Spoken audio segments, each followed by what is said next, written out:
பகுதி 1. ஒரு சாமானியனின் பலம். வணக்கம் நண்பா, மீண்டும் பணம் பாதைக்கு பானம் பட்டாய் உங்களை வரவேற்கிறேன்.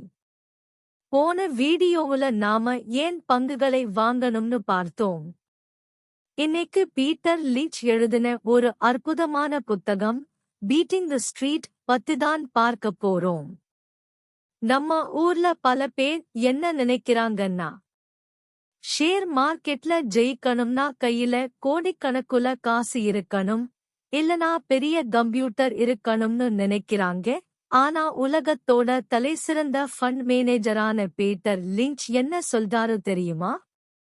வால் ஸ்ட்ரீட்ல இருக்கிற பெரிய எக்ஸ்பர்ட்ஸை விட சாதாரண ஆட்களாகிய உங்களுக்குத்தான் மார்க்கெட்ல ஜெயிக்க அதிக வாய்ப்பு இருக்கு. ஏன்னா நீங்க தினமும் நிஜ உலகத்துல இருக்கிற பிசினஸை நேர்ல பாக்குறீங்க.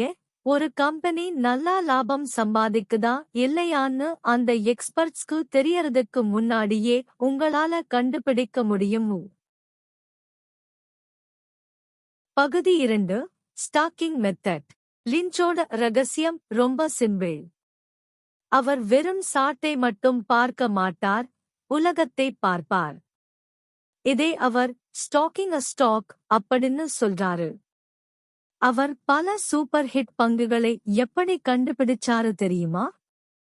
அவரோட மனைவி மற்றும் குழந்தைகளோட ஷாப்பிங் மால் போகும்போதுதான்.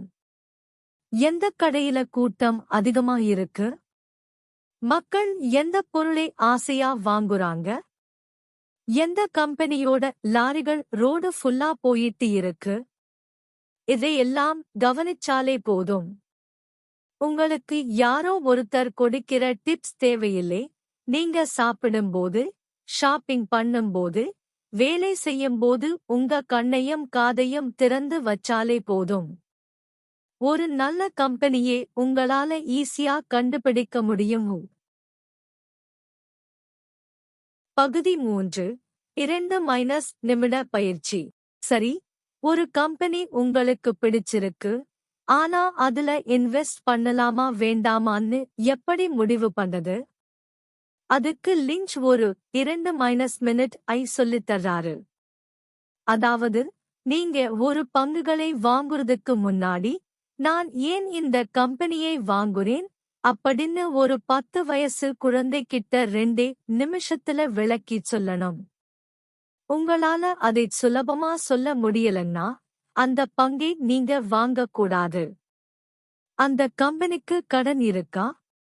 அவங்க லாபம் வளருதா? அந்த பிசினஸ் எதிர்காலத்துல பெருசுகுமா? இதெல்லாம் உங்களுக்கு தெரிஞ்சிருக்கணும்.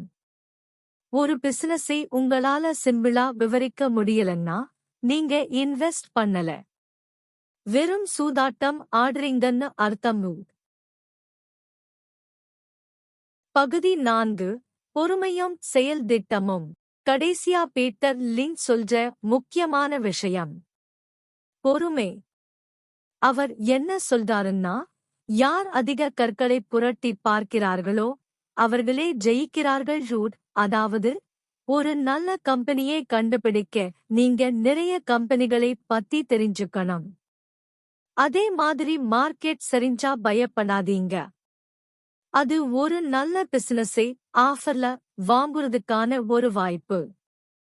இன்னைக்கு பானம் பட்டாய் கொடுக்கிற ஆக்ஷன் பிளான் இதுதான். உங்க வாழ்க்கையில நீங்க விரும்பி பயன்படுத்துற கம்பெனிகளை கவனிங்க. அந்த கம்பெனி மேல 2 நிமிட பயிற்சியை செஞ்சு பாருங்க.